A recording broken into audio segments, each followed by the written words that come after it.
Hi, everyone. Welcome to the Atlanta Film Festival, the Creative Conference. My name is Kiah Alexandria Clingman, and I am super, super excited to be moderating this incredible panel with these amazing group of women that we have here today. I am especially passionate about collaborating and protecting filmmakers, both behind the screen and in front of the screen. So I'm really, really excited about this conversation about intimacy coordination. So I'm going to kick it off with Miss Kristina Arjona and have her give her intro, and then we will go around the room. Hi, I'm Kristina Arjona. I'm an intimacy coordinator and I'm also a mental health coordinator, and have a background in directing and acting, and it's all kind of brought me to this job that I love so much, and I'm based in Atlanta like everyone else here. Hi, I'm Jessica Erin Bennett. My pronouns are she, her. I am the COO of IPIC Intimacy Professionals Education Collective. I am an intimacy coordinator for screen, intimacy director for stage. I'm also a SAG-AFTRA stunt performer and stunt coordinator, and I'm really thrilled to be in space with these amazing humans that I've gotten to know over the last 6 years. Hi there, I'm Dr. Tiffanie Davis Henry. I am a mental health, sex, and relationship expert, a licensed psychotherapist, sex therapist, and an intimacy coordinator here based in Atlanta. That's that. I feel like that's enough. That's plenty. My name is Zuri Graves. I am an intimacy coordinator, a mental health coordinator, and I'm a sex therapist, sex educator, intimacy relationship human being. Yeah, and I'm also based in Atlanta, Georgia. Love this, love this. I just want to hold space for the work that you all are doing because it is needed, and a lot of us do not know much or anything about intimacy coordination. So I'd really like to start there and have us break down what is intimacy coordinating. Please explain it to me as if I was 5. Who wants to go first? I think the one with the 5-year-old should Yeah. Yes, you want to start? Well, gentle parent, everybody.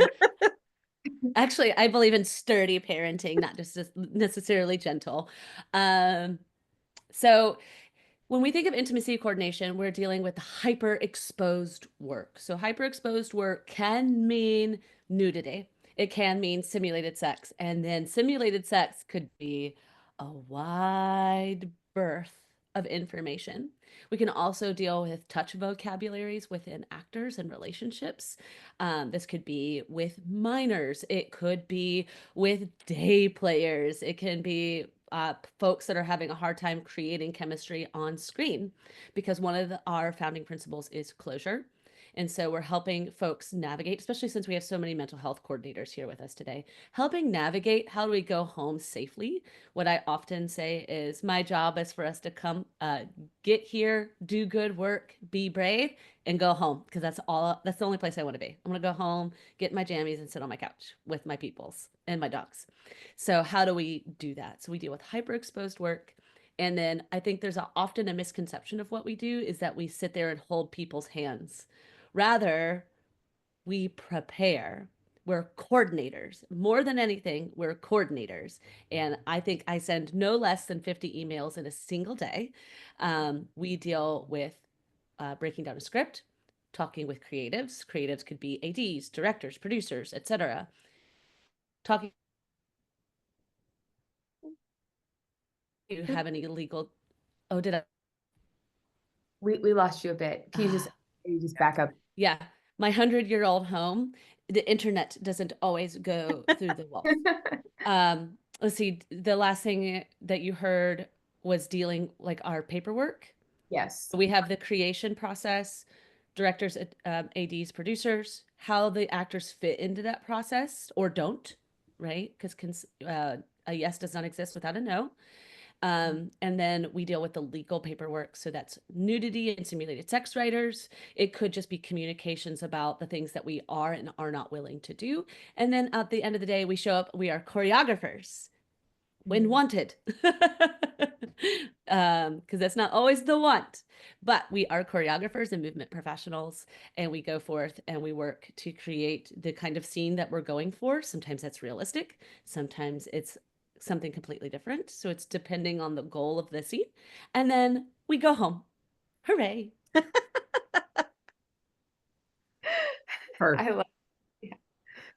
Oh, go ahead, Dr. Tiffanie. No, I was saying that's a perfect wrap up of all of the things that we do. And I'm sure that there are things that are beyond the scope that we don't even think about in any particular day that just fall in our laps and we just run and do because it's the needs of the production or the needs of the actor. But thank you, Jessica, because I think that was a great wrap up.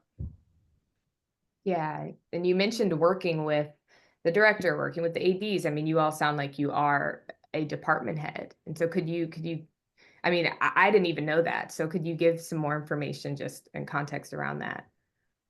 Oftentimes we're a department of one too. I mean, I think that's that says a lot about the depth and the I don't know, gravity of the work that we're charged to do. It's, as Jess just mentioned, reading through an entire script just for that one scene, or maybe it's 2, maybe it's 5, maybe it's 10.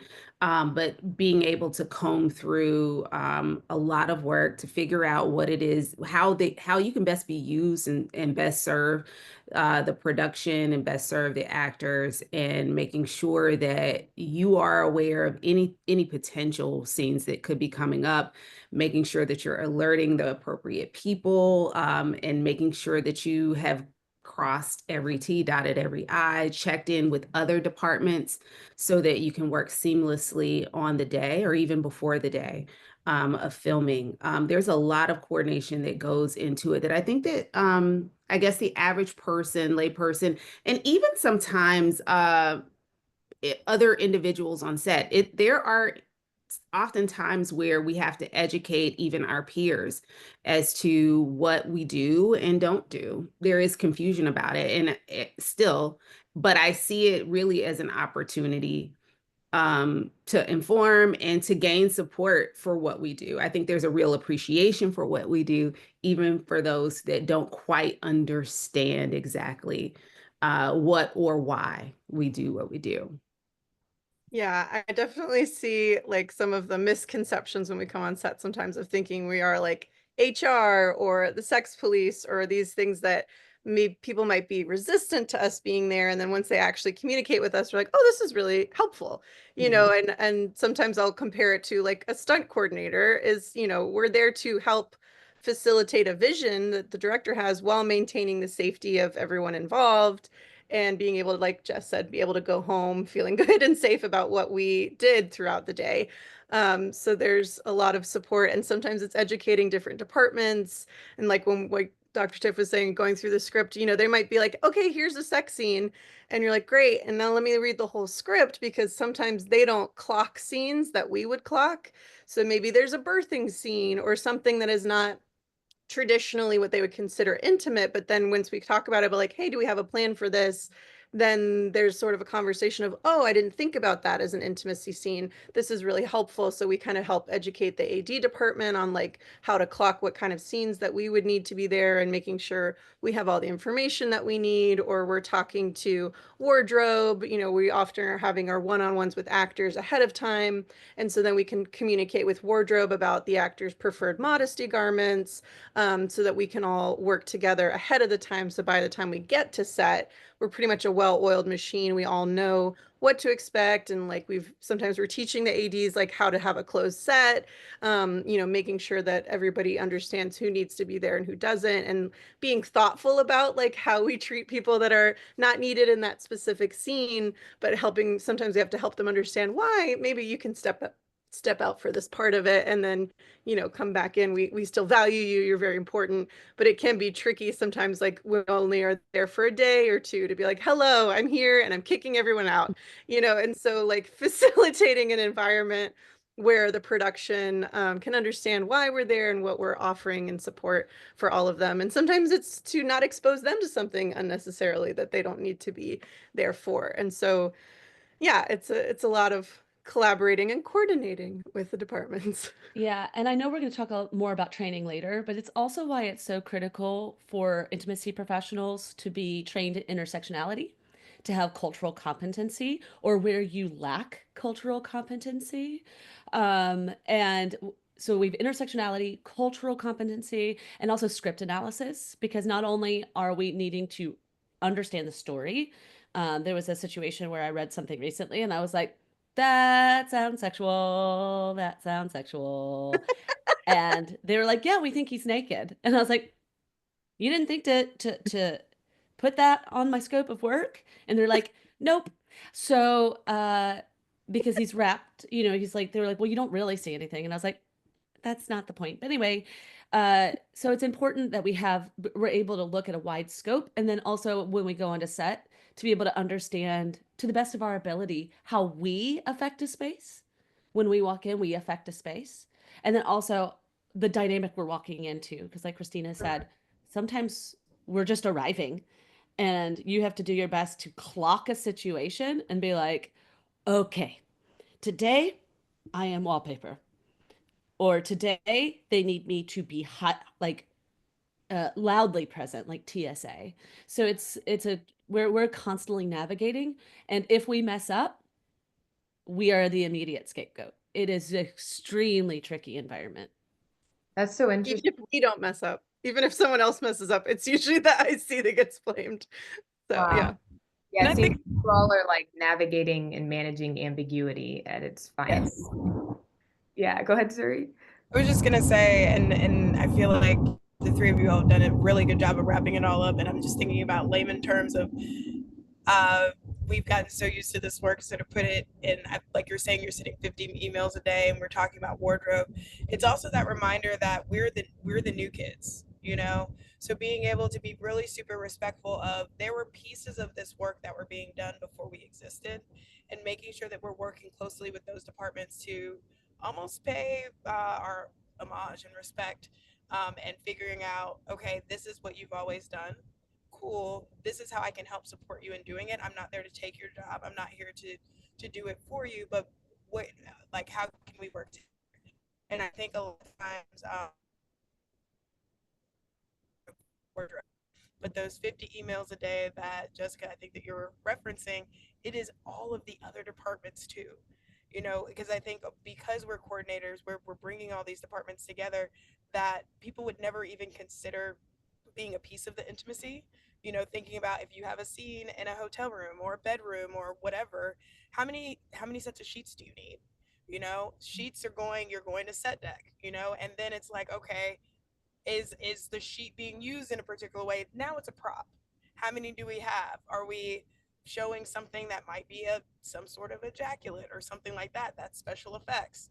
Are we making sure the special effects is talking to props or set deck to make sure that, is it something that's water soluble? Is it something like, how many pairs of sheet? Like all of these different little pieces that everybody they're so focused on doing a really good job within their department.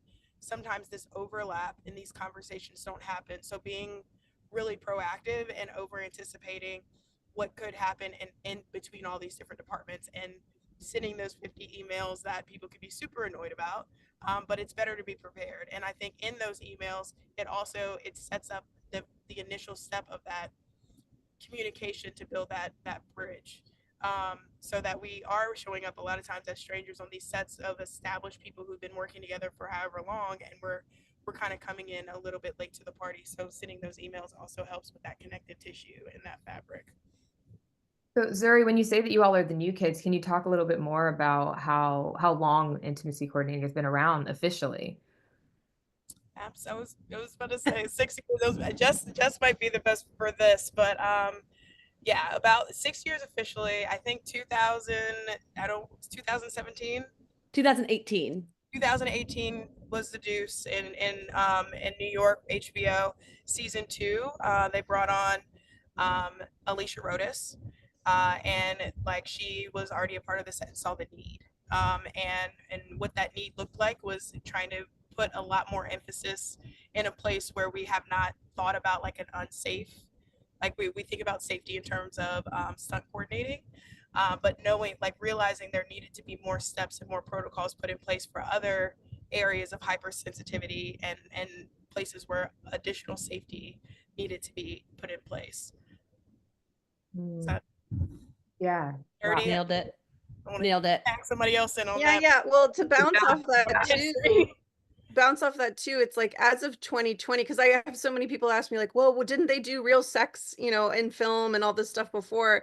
And it's like, okay, as of 2020 is the first time that we really have SAG contracts that have specificity of like what is no longer allowed. So sometimes when people ask me things, I'm like, I can't speak for pre-2020. Like some wild things were happening that I don't know. But I can guarantee like any like SAG after productions post 2020, we now have really clear intimacy rules that are standard. And that's part of why sometimes you have actors being like, I've been doing this for 30 years. Why do I have to deal with you now?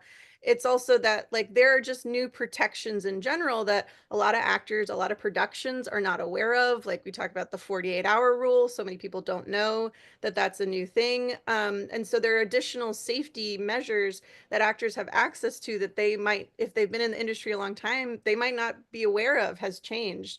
And so it's so new that like so many people don't know all these great rights that they have now. Yeah. And that's part of what we offer is informing them and supporting them in all these additional ways that they are protected.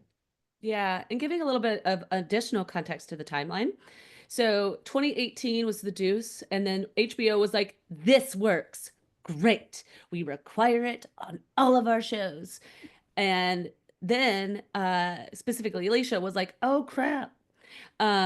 So like for myself, it was like, hi, you have a background in intimacy training? Because back in the very early days of this work, it was at stage combat workshops.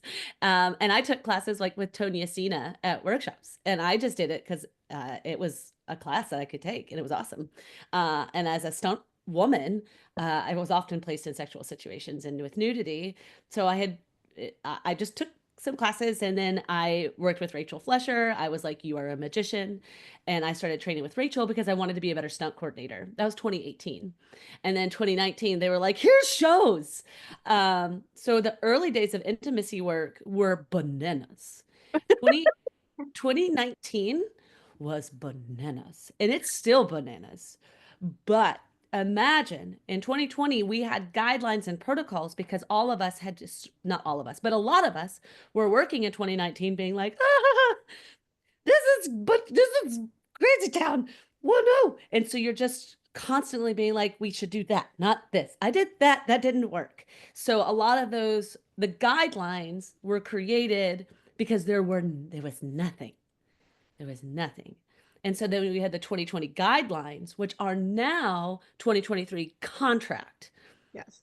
So so we went from Wild West to some guidelines. So if you Google or Bing or whatever your search engine that you like, if you look up intimacy coordinator SAG-AFTRA, it'll take you to guidelines.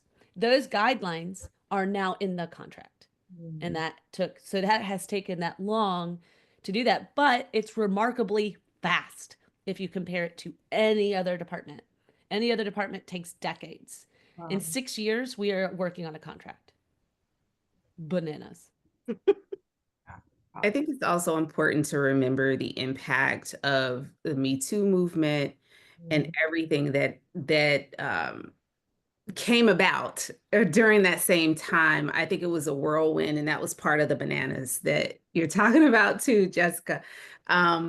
There was an identified need, not just that, we needed to put some, parameters in place and some guidelines, but there was an absolute need to reel some things in and make some necessary changes. I always think about anytime policies and procedures are created, they usually are created because something happened that shouldn't have happened.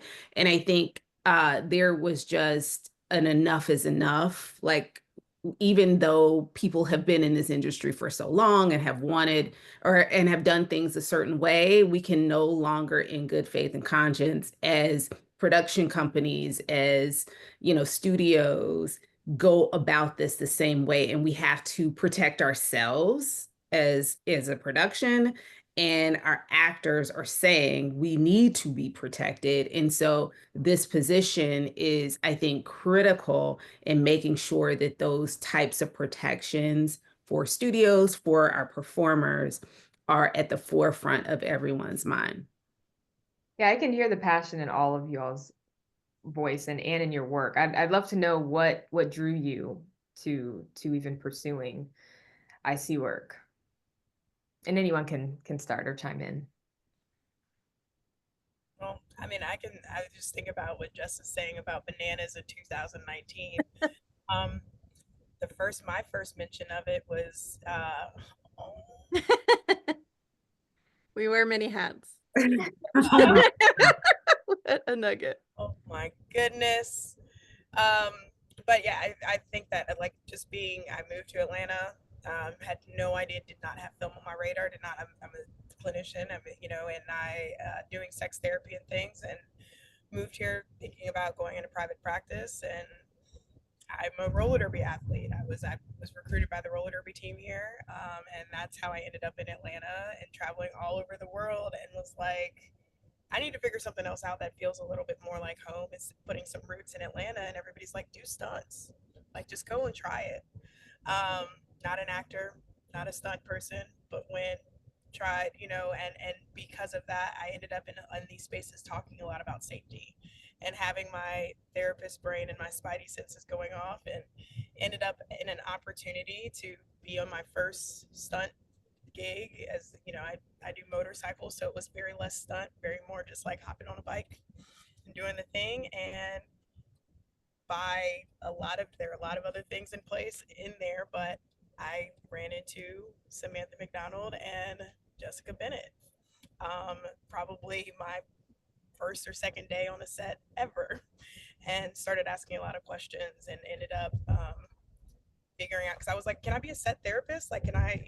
So that was my route, is wanting to be a set therapist at a time where I think, our stage compact and our stunt folks were coming together and being like, okay, safety, but also like, there's something else here. And me coming in and being like, can this something else be like, is it therapy? Is it like, so starting those conversations, being part of the, so that was back in 19. So it kind of, Oops, sorry, I think we lost you a little bit. hear me? You're coming back. Yeah. Okay, you're Okay, back. I'm sorry about that. But I was just saying that this just kind of feels like a full circle moment in terms of where, how this kind of started, and just even being on this panel right now. It's ever evolving, it's always changing, and every day we're still trying to, figure it out and work together. It's a teamwork. Even as a department of one, it's still a teamwork kind of job right now. Yeah. I can jump on that like full circle moment too, because talking about like, the Me Too movement, all of that timing, like for me, I was working in Atlanta as an actor and as an AD since like 2012, I think. And I think like 2015, I was like on a show that had, as an actor, that had sexual violence in it. And like one scene that was handled well, and like I had prepared things for myself. And then a second scene, which I had not been informed of, that did not go well. And it ended up being like a really tough thing for me. It was a tough thing to like find out other people had had similar experiences. And so I had my like AD brain and my actor brain. I was like, okay, what if I, create some protocols on how to shoot sexual violence scenes safely? And like, how do we like prevent, there's so many people that mean well, but don't necessarily have the language for it. So I created some safety protocols and like started this thing called like the color code system that I was teaching to like to the studio that had an issue with, and like to different universities, and I got to speak it at the Atlanta Film Festival, which was really exciting. So that was like one of my first places to be like, hey, we should talk about this. And at the time, people were like, this is weird. Like, why should we? And they're like, people that heard about it, they're like, yeah, that's cool. Okay, great. And like at the time, all I could say was like, this could be additional training for an AD. Like, I don't know that anyone's ever going to pay for a separate person, but like there should be some information about this, and like how do we it's still kind of an issue. There's not a lot of specificity around sexual violence in the contracts. There's a lot about intimacy and stunts, and it's a pretty gray area. So how do we deal with that in a state that is a right to work state? So that was a big passion of mine. And then Me Too happened, and then people were like, oh yeah, I guess we should care. And I was like, this is a good thing that has come out. Yeah, right. Okay, great. And then like finding out about intimacy coordination as a job, I was like, oh, I could get paid to do this thing that I've been doing like for free on the side. Like, this is how exciting, so it was like such a nice way. And I actually got to like meet Alicia Rodas, I think maybe 2018 or 19. She was working down here, and I got to like share, like, I was like, here's what I'm thinking. Like, what do you think of my like protocols? And she was like, it's so interesting. They're so similar because we're all thinking proactively. Like, what does that look like? And it was also just interesting how the vocabulary changed, because I didn't realize she was working in sexual violence at that time, because the language was different. I was like, oh, I looked on the website and I knew you did intimacy, but I didn't know this part of it. And so it was like how the language has also changed, of like, oh yeah, well now we include that we cover all these other things. And I wouldn't necessarily like, what is considered intimacy, and then how do we break that down in like non-consensual scenes and all of that. So it was just like exciting to see how that has grown in the years that since then. And so yeah, so then I finding out that it was a job, and then I managed to get certified. I don't know how you were with Jess, but like for me, I was trying to get certification at a time when people were like, Zoom, how could we possibly Zoom with you? Like, that's just crazy. And then like 2020 happened, and they're like, oh yeah, okay, we could do this. So I was like in one of the first like Intimacy Professionals Association cohorts that was virtual in 2020, that I was like, finally, we can get it in the Southeast, because it has been such an issue about accessibility of education in the Southeast if you can't spend 6 months training in New York or LA. And so that's why I'm grateful for virtual expanding, and I'm grateful for people like Jessica that are making things accessible here in the Southeast as well for training. That was my spiel. Yeah, does anyone else want to add to that? Well, my path was definitely not linear. I don't think anybody's path is linear, first of all, but I came into it from a little bit of a different perspective. Like I said earlier, my background is in mental health. I've been in private practice for over 20 years as a therapist and sex therapist. And um, in that time, I had done a lot of work in television as an expert. I'd hosted some daytime talk shows, evening talk shows, all having to do, my role was always in dealing with relationships or sexuality or mental health and wellness. And I'd done contributing with CNN and HLN, talk show appearances, all of that kind of stuff. And I really loved that work, and I think the way that I knew about intimacy coordination. It was always something that was kind of like back here. And I said, one day when I have time, I'll look into that. Because it did sound like something that I would do, just given my background. And so when things slowed down for me a little bit in front of the camera, I was actually in a development deal with a network to create a show of my own show. And with anyone that, if you've ever done anything like that, a lot of times you are on hold, meaning that you can't work on another project or develop something else or visit other shows or do all the other things. Um, and so I was in a really big holding pattern for over a year and a half, almost 2 years, where I couldn't work on anything else. And so during that time, I decided I need to do something in the meantime while I'm waiting on this other thing to go down. And that's when I too went to IPA, and we were able to do a certification in intimacy coordination at that point. And long story short, that didn't work out. The development deal kind of went through because COVID happened, and people like monies went to different places. And so I was super grateful that I had taken the time to invest in myself during that time. And it just birthed a whole new career path for me. I'm someone who does a lot of different things and love to be able to utilize my gifts. And I understood that part of my gifting, my unique gifting, is helping people, working with people, particularly women, but all folks, and making them feel safe, making them feel heard, making them feel seen.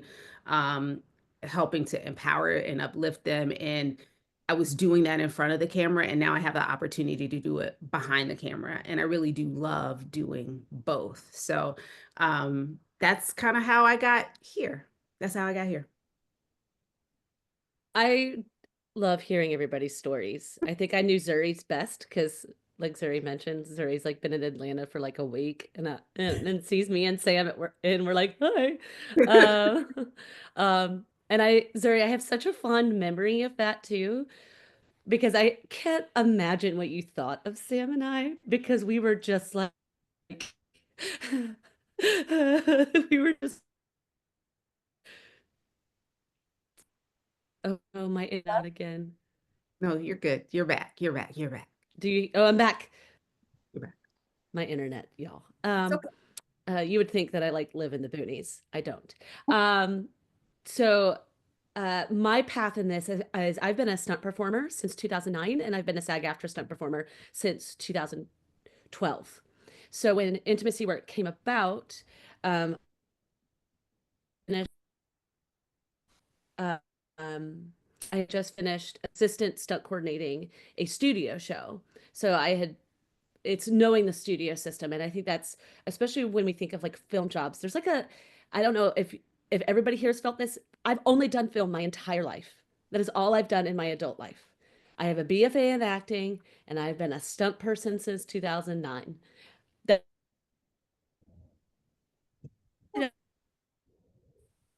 Oh, Jess, we lost you again. Wow, that it only happens when you start talking. It's so bizarre. Okay. Here in a minute, I'm gonna do it to a hotspot on my phone because it's being ridiculous. But this pipeline of like film is truly like student film, independent, independent, independent, Yeah. independent studio, right? And then it's, then it does this, right? So I'd been doing that for 10 years. And so and I've known Alicia from the stage combat and stunt world. And so Samantha McDonald and I were kind of like thrown into this certification. We were kind of training with a company that no longer exists. And certification's a strong word for me sometimes, because it felt like I was doing the job and then being like, I need this kind of training. I don't have that yet. Oh, crap. I need that training. That's helpful. Or, hey, you need to take this. We're requiring it now. And you're like, thank goodness, that's so helpful. So, I got into the job because I was a choreographer and I knew the studio system. So a lot of like safety and standards. And then when they were like, learn how to read a contract, I was like, easy. Because as a stunt performer, we work under almost every single contract within SAG-AFTRA. So when they were like, do you know this contract? I was like, do I know that contract? Do I know that? Yes, of course I know that contract. So it was a lot of learning that I think when you're training to be an intimacy coordinator, consent, intersectionality, bystander intervention, nonviolent communication, those kind of feel delicious to learn, and they make you such a good person, and they make you such a great advocate. And then when you get into emails, writers, talk to lawyers, the producer's mad at you, that stuff I already knew. And I was like, it is the hardest thing to teach. It is the hardest thing to teach, is like how a set runs, because nowhere else runs like that. Nowhere else, as you all know. Yeah. And each level is so different, Yes. like how it runs. Yes. And each AD team runs a different show. Yeah. Echoing you, Jessica, I love hearing all of your stories and how you all have this like organic journey to arriving to this place. And you're, like you said, it's just been 6 years. So you all are literally a part of a movement that I'm sure is growing and growing every day. So that's beautiful work. All of you mentioned some level of certification or training. For those who are like, hey, I actually want to get into this work. What does the training look like? Is there a formal training process, or what do you all recommend that folks do to prepare for this, to enter the IC world?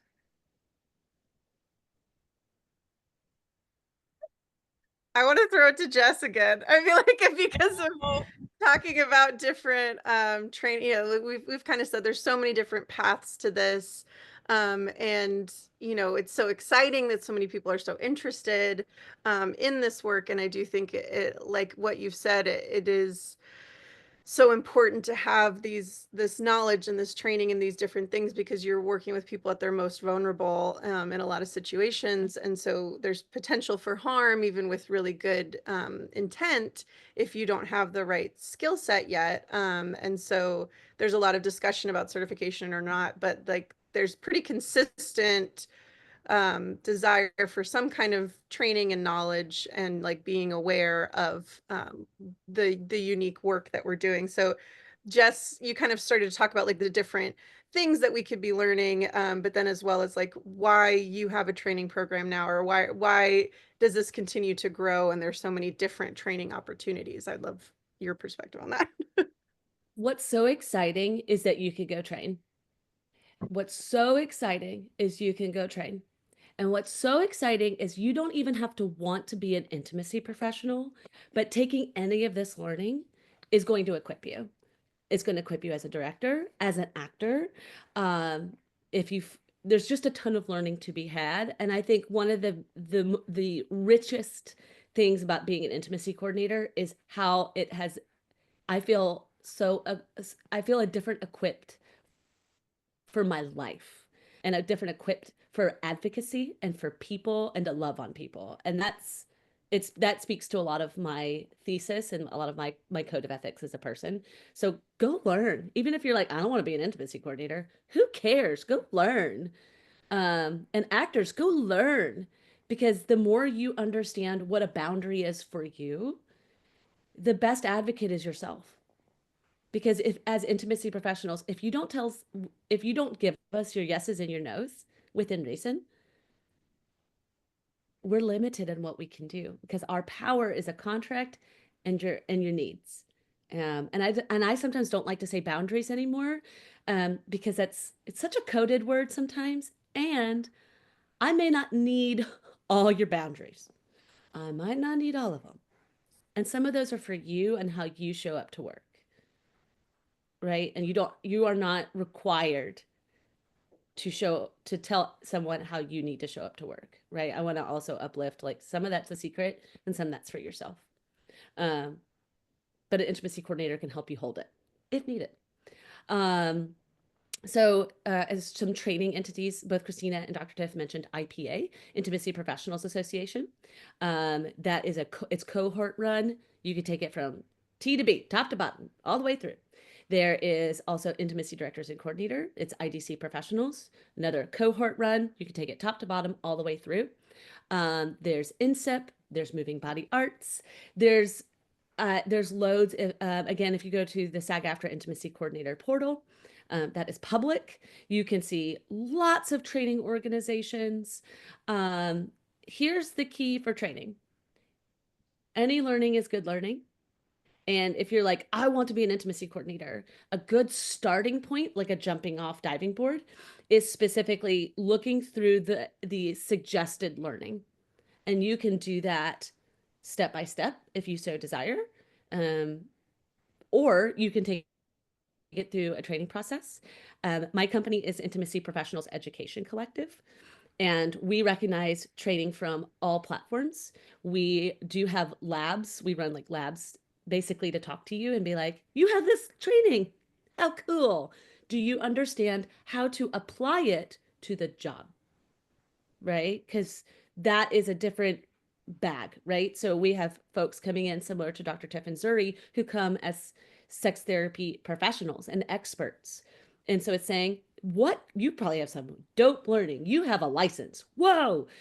Okay. How can we help guide you to this, and then like what are some connective tissues? Or you said that earlier. It's like one of my favorite phrases in the whole planet, connective tissue.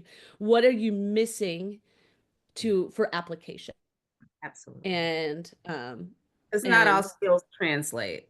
Not all skills translate. And some of it, some will, but not all of them translate. That's totally fair. I like to say that we should have a lot of skills in our back pocket, right?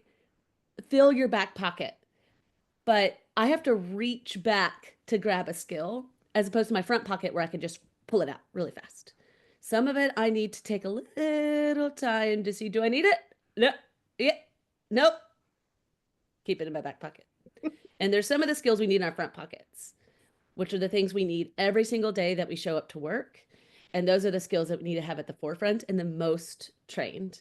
And I also believe that we should always be training. And this is the stunt person in me. We go to the gym all the time. I'm filming something all the time. I'm learning a new skill all the time. And I think that's something that's, at least for the company that I'm with, is really important for us, is to build more accountability and community, because it is growing really, really fast and we don't know everybody, and that's impossible. So when we train, we bring more community, and we grow together, because every time, even us coming in here to talk about intimacy work today, we're forwarding the art form. And that is what it's all about. So it's creating conversation and community. So when you talk about training, there's a list of what's for union specific work that is suggested, that if you are an intimacy professional, that you need to have, and you can go about that in a multitude of ways. And if you're like, if someone doesn't hold my hand and take me through it, take a training program. But also, if you are following curiosity, go take some training classes. There's a lot that are open to the public. At least on IPIC's website, you could take any dang class on a sliding scale any day of the week that you want. Take it. Sign me up. I will be definitely. So you take a lecture. See what follow the curiosity. If you're like, that was good, thanks so much, move on about your day. And you can do that with a majority of the training programs. I know TIE, I know INSEP, they all offer classes all the dang time. Go take it. But training programs, there's 1,000 ways, and that SAG-AFTRA website has opportunity for looking at loads of options. And I want to encourage everybody to look at your budget. And what I mean by budget is money, time, resources, and making sure your cup is full, right? Budget's not just your money, although that's a big one. So making sure that you can, whatever you're doing hits those budget needs, right? Because also this is not easy learning. What you have the capacity for. Yeah. That for sure. Setting realistic expectations about what this looks like on the other side of it. Like we've all mentioned that we wear multiple hats. Yeah, we came to this work in different ways, but we also exist in this work in very different ways. And it's not, it's not just one hat that we hold in order to do this work. Especially as we're caught up, we know the need, we understand the need, but as other productions get caught up, am I okay? I got a people notification. Okay. But yeah, as everybody kind of gets caught up, and we are working in those spaces of education every single day to express the need and the value that we can bring to productions, it's not necessarily something that you're going to be able to do every day. So how sustainable is this for you in the long term, and in the long run? I think it is very new, and it is very pretty, and it's glittery, and it's awesome when it happens. But I just think it's not something that everybody has the opportunity to be on. I could be on 3 different productions at one time, and out of those 3 productions, they might have 3 scenes, and you don't know when those scenes are going to happen. So being able to double, triple up on being a part of a production for 3 months, you might be waiting for that scene to get scheduled. So it's like, it is, I don't think that we do enough talking about the variability of the work. But I think something that, Jessica, that you did an amazing job of introducing in terms of like what I think intimacy coordinating has done, I did a more holistic approach to filming in general. It's invited these new ideas and concepts of what it is like to show up in the television and film world, whether you're doing intimacy, whether you're an actor, whether you're a director, no matter what you're coming from, to really take, I think, a psychologically safer approach to the work, thinking about self-care, all of these things that I think always have existed as buzzwords in general, and for a lot of other professions outside of the industry, are now being brought as a part of the, formidable language that we use pretty consistently in film. And I think that intimacy coordinating and seeing that need has kind of brought some of those things to light. So it's not just about actors, it's not just about directors, it's about the health of the entire production. And I think that in more recent years, all of that is being elevated because people see that this is a really hard industry. It's hard on everyone for a lot of different reasons. There are some really wild statistics. I think New York Times published a statistic a few years ago. It's like the average life expectancy of a first AD is 56 years old. Like something, and excuse me if I've gotten it wrong at this point, but there are lots of really horrifying statistics about people's livelihoods. I mean, divorce rate, like I'm always going to come at it from a sex therapist perspective, and thinking about holistically relationships, the impact of marriages, divorce rates, success, and even things as far as either suicide or attempted suicide. There are lots of different things that revolve around this industry, and I think intimacy coordinating has done a really amazing job of waking up and putting some light on some of these bigger issues that exist within this industry. And this is not a plug because it doesn't exist yet, but I wrote a book about intimacy coordinating, and the reason why it doesn't exist is I'm having a really, really hard time selling it because it seems so niche. So when I'm approaching publishers and when I'm approaching book agents and things, they're like, this is really, really, really cool, but like it's only for this one group specific people. And what I keep trying to explain to everyone is like being able to understand this work. Yes, it is about how to be an intimacy coordinator, but it's also about what does it mean to bring safe intimacy to sets. It is way less about us as in this individual role that we're in, but creating a safe space for the entire production to feel like they can be advocates for their own consent and their boundaries. It's about the sound person who didn't want to hear somebody going through a sexual assault scene and didn't know that they could walk away and be like, I'm going to take a minute, and being able to have those communication skills, giving directors the tools necessary so they're not just kind of pity-potting around maybe a scene about sex, and they want to be their director. They're amazing. They've taken on this script, but maybe it's not their own script. And they're like, there is that one scene in there that they might not feel super comfortable talking about. So they're just not. And they're like, yeah, we'll get to it. And they're going to breeze over it because they don't necessarily have the language. And it's like, it's a sex. It needs to be given that same attention, if not more, than every other scene.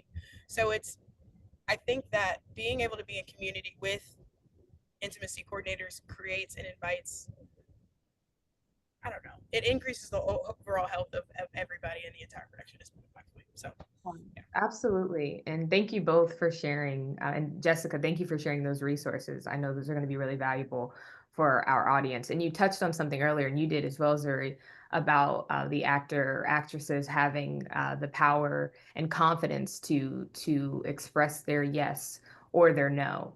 And I remember one of my first sets as an actress back in 2016. How fitting. I felt very uncomfortable and had to do an intimate sexual scene. And I remember not having the power or confidence even. I was like, this is my first set. It's an indie project. And I was not able to express my no. And I actually had forgotten all about that moment until we started talking about it. And I started feeling very triggered by that moment because it was not a safe experience for me. And so I want to talk just quickly about like how should directors and actors work with ICs and what rights do actors have, and how can they advocate for themselves? And anyone can chime in on that. Also, Dr. Tiff, you look like you had a thought.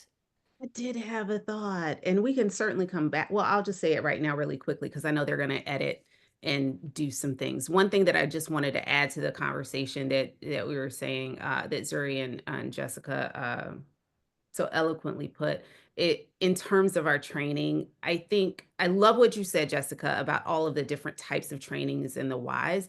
I think one thing that's important to remember is that our training, our research, our reading, our just gathering of knowledge helps us to decide and understand better what we want to do, but it also helps to clarify what we don't want to do. And sometimes I think it's beautiful to be curious. I think it's beautiful to want to explore new career paths and new avenues, especially within the television and film industry, because there are so many different places to use our individual gifts. And part of our learning is getting into something and realizing, wow, I love this as much as I thought I would, or I didn't know that this job entailed all of these things, and maybe I'm not the best suited for it. So I just wanted to offer that like I love what you said, Jessica, about just going, taking a class, learning a little bit more, following those breadcrumbs to see where they are. But if you're looking to explore a new path in television and film, do as much learning as you possibly can, and also embrace what isn't for you. Like making sure you understand, like, oh, this isn't what I thought it was going to be. And it's okay for me to not go down this path because maybe I'm not as strong in this area as I probably need to be in order to do this career path justice. That's what I wanted to say. And so I'm sorry, Kiah, can you go back to your question? Because I did have a thought about that too. I'm Yeah, sorry. just what rights do actors have, and how do directors and actors work with all of you? And I guess how can actors feel empowered to speak up for themselves and exercise their yes and their no, like Jessica was saying? Well, I think I would like to speak to process. One of the things that I do, like we talked about before, one of my first tasks is getting the script and reading through, combing through the script, flagging all of the scenes that I deem might be intimate in nature or have some level of exposure or something that I would say, yeah, well, maybe we need to talk about this or get further clarification on. And my next step is a meeting with the director and making sure that I understand their vision on how they want to carry it out. The script might read, the two make love under the moonlight. But in talking with the director, it would just be, oh, we're just going to see their feet. We don't even see anything. It's just, we don't even know who the characters are. Like it, having the conversation actually helps to put it in context. And also reading the entire script helps to put things in context as well. I've been on productions where I've just been sent the snippet of what's happening here or 3 or 4 lines. And I kind of want to know everything around it so I can put it all into context and see what the viewer is seeing, see how we got here, and see if there are needs that may not be anticipated by the person that's sending me that little snippet. Once I've met with the director, understand their vision, my next job is to meet with the actor and understand, give the actor give the actor an opportunity to understand. Oh Lord, did I freeze? Oh my goodness. Okay. Voice was still going. You're good. It's the Yeah. storms last night, man. That's what it is. That's what it is. Wow. I don't know what's going on. So we lost Zuri. Hopefully she'll be back. Kiah, if you look out for her if she comes back. So my job after that is to talk with the actor and help them to understand first, here's what's in the script. Here's the director's vision for how he or she would like to carry out what's in the script. And then how do you feel about both of those things? How do you feel about what's being asked of you? How do you feel about the vision? And, giving them an opportunity to say, you know what, I agree with that fully, or I'm comfortable with this, but not with this, or I see that too, but I really don't feel like my character would do this, or, I'm comfortable, for example, I'm comfortable showing my breasts, but I'm not comfortable with my nipples being shown. Is there a way that we can work together to make sure that that doesn't happen? Or I understand that they want frontal nudity, but I'm just not comfortable with that.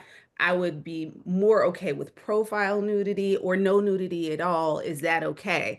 So having that private conversation with a performer outside of the conversation that you're having with our director or production team is critical in helping them to feel a little bit more comfortable and safe about articulating their concerns. I think what was happening before is performers were talking directly to the person that held the keys to the kingdom. You know, they were talking directly to, or having to negotiate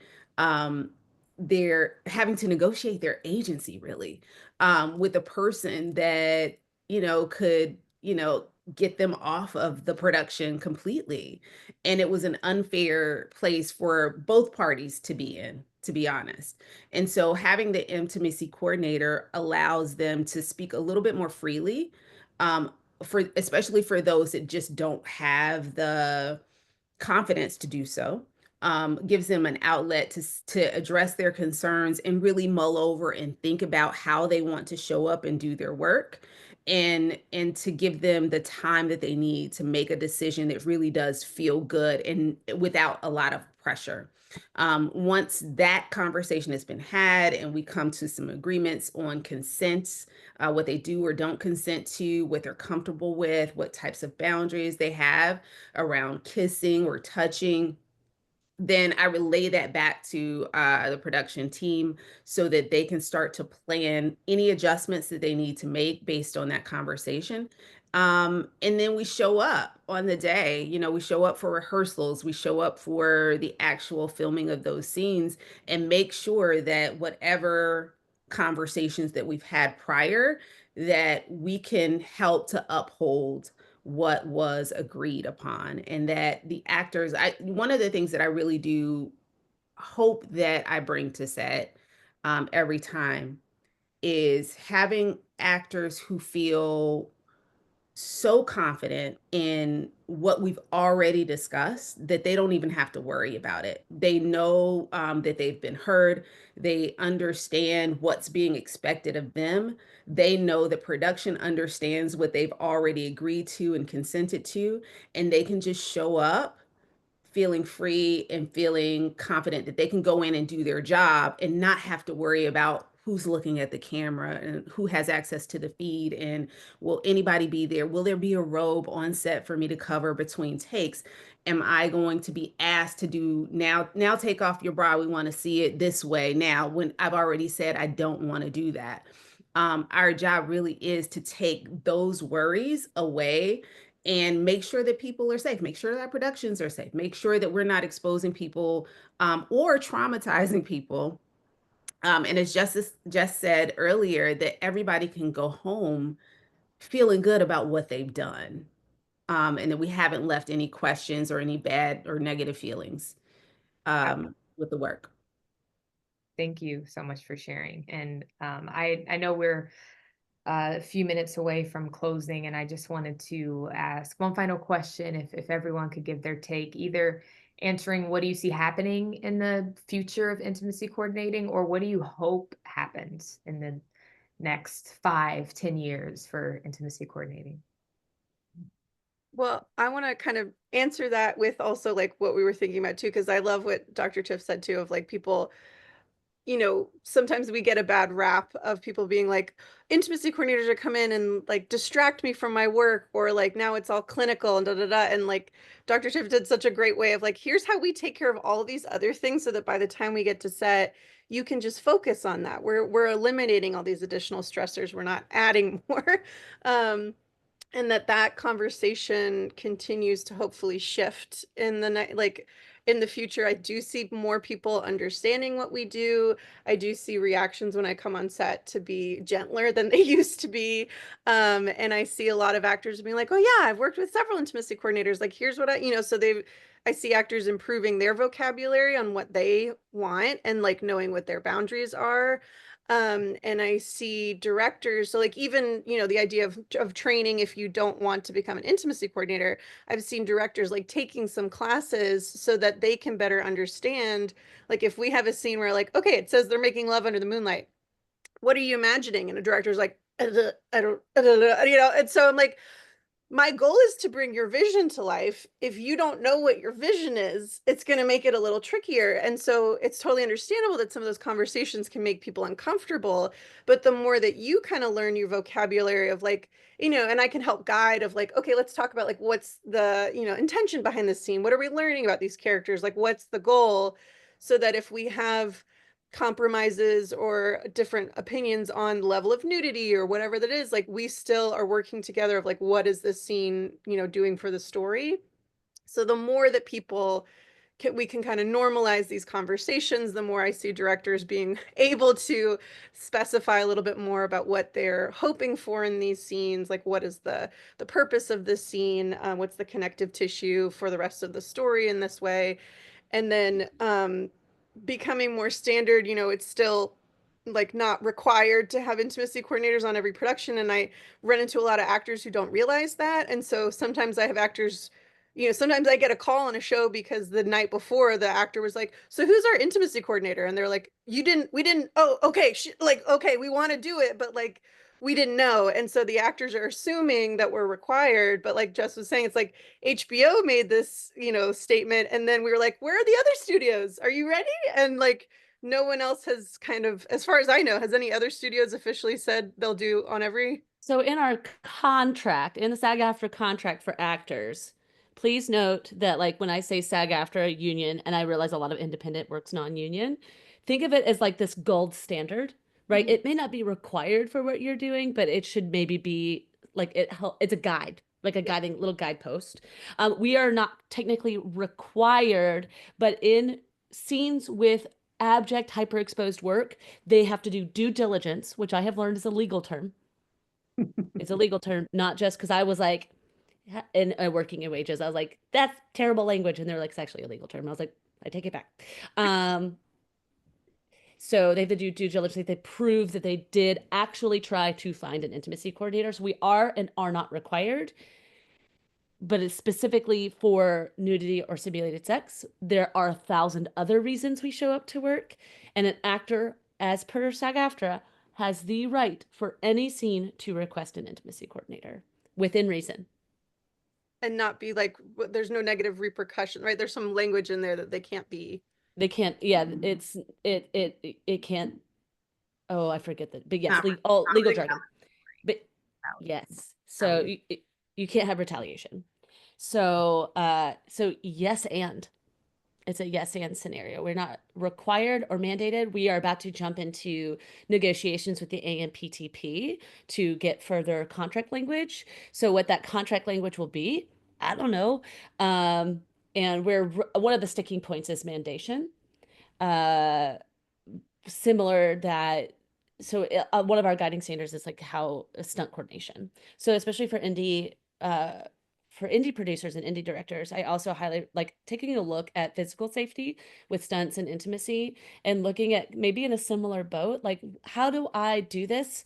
And also thinking of whenever I stunt coordinate, I always tell people what's going to either make your trailer or what's going to make people go, oh my gosh, was this $1 million movie?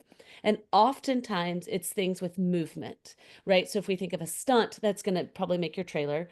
Your intimate scene may not, but also a kiss of the century. Why don't you want that in your movie? Why don't you want an intimacy coordinator to help you make the best kiss that you've ever seen in your life? I've done several kisses where all of a sudden we have a crane. We have a 360 shot. It's the season finale. It's the mid-season finale. I know. So, you know, this is opportunities of like, what is going to get people, what's going to get butts in seats? What's going to get you into that film festival? And it's going to be these dynamic moments that really allow people. So in the next 5 years, I'm really excited that there's more of a pathway. And what I mean by that is earlier I talked about student film, indie, studio, film, indie, studio, right? Right now, the pathway is training, studio for intimacy professionals. And that is not longevity. Because like my fabulous colleagues have said, I mean, I can run 3 shows at a time. They may or may not need me. Heck, one just dropped me and didn't even tell me. And I was like, any feedback? And they're like, nope. No reason. Yep. No reason. I had them groveling at my feet a week ago. I cried. I've moved on. But if I look at my stunt career and the 10 plus years in indie film that's made me the professional that I'm proud to be, and the like Emmy shortlisted stunt performer that I am, It's because I did indie film, and I've done it for almost 2 decades. So that's what I'm hoping to see is more opportunity to be the creatives and the filmmakers that intimacy coordinators are filmmakers. Yeah. I think I hope for our field, I think for diversity to increase, to continue to increase, because I think it has been a very diverse skill set so far, but to continue to see that growth and development, to continue to see um, a lot more gender expression and comfort with varying expressions of gender, sexual orientation, and being able to, I don't know. I think I don't know. It's so hard to answer that question because I feel like it's wide open in a lot of different ways. There are so many, just like there are so many routes and pathways to get in. I think it can go in so many different directions. I love the idea that more folks. I do like being reminded, as we pointed out earlier, that this is a very new career for many people. And so, oh, the places we will go, it will, at some point, someone else will be the newbie and we'll be like, oh, it's going to be fine. This is just what you have to do in order to, break into the industry. I'm excited to see us in a place where it's commonplace, where it's comfortable, where it's a no-brainer. It's not an afterthought, that we are paid well across the board, and that's something that I would love to see, that would be something that we wouldn't have to struggle to advocate for, and that it just feels like there is a place for us, that every time we come onto set, we already have our parking spot, we have our our trailer that we can just go to and conduct our meetings and do our things, that we know, ahead of time when we're going to be working, how much is required, that people are upfront with us about how much work the project entails at the very beginning. So many little things that I would hope for our future, and I think it will come. I just think that we just don't know how quickly, and every project is different. I'm happy for where we are right now, and I'm happy to see where we will go. And I'll just add to it, because I feel like what everybody is saying is kind of like where I want to see this to go. I think that being able to incorporate like the production staff who makes these things happen, gives us the parking spot, making sure that we have a chair at DIT, like all of these different things, and going back to the connective tissue and being a part of the fabric of what a production is, and truly feeling like we've arrived, instead of we're always kind of pushing against the envelope to make sure that we're able to occupy the space, and being on a set where like half the people get what we do and half the people don't. I love being an educator. I mean, I'm MS, I have a master's in education is what I do. And also it can be kind of exhausting. So feeling like I'm not constantly, I can show up and be able to do my job without having to push up against, doing like 10% of my job and 90% education, pushing back, advocating for myself before I can advocate for the actors, because there's so much tape in between. And for me, I think that starts with education. Like, because I've thought about this a lot, and I'm like, okay, so how do we fix it? I think that the way that we've gone about trying to fix it is who's in the industry right now, how do we approach it? But I think another place that we can start is in schools. And so I've done a lot of like going to acting classes and talking about what it is that, not only what it is that I do, but how, when you're not in a space where there is an intimacy coordinator, because we're still working towards what that's going to look like, where we are kind of everywhere in common knowledge, common name, household, whatever. How do you use the language that we use to start advocating for yourself and making it seem like we're a little bit less random, and we're taking up a little bit more space. So I work with casting directors to make sure that in their casting announcements, they're using proper language around intimacy, and they're not just saying part might include nudity and simulated sex. It's like, no, this is what this part includes. You know, being able to start that language from there, going to acting classes, giving the actors those tools and that language. And now a lot of the people who lead these acting classes are directors, are producers, are working with casting. So making sure that they have that language. So kind of starting it there, and hoping that those things transcend into this new generation of people entering into the work that they're doing in production in general, and hoping that gets that full circle moment comes back to us, that we do find our place really established in this industry. Yeah. And I want to just add one thing to that because I love it. Of like anybody that's watching this. Oh, you got to run. Okay, Dr. Tiff is leaving. All right. I'm listening. Hurry up. So just say so fast. Anybody watching this, I would love for you to go onto SAG-AFTRA's website, and it has like intimacy, and just read the quick guide to intimacy, what do intimacy coordinators do. Like these are such great references. And if you're doing an indie project, you can follow those guidelines within your contract and say like, we're going to follow SAG-AFTRA standards of intimacy. This is a great start. You know, like that's a tangible thing. So please do that after you watch this.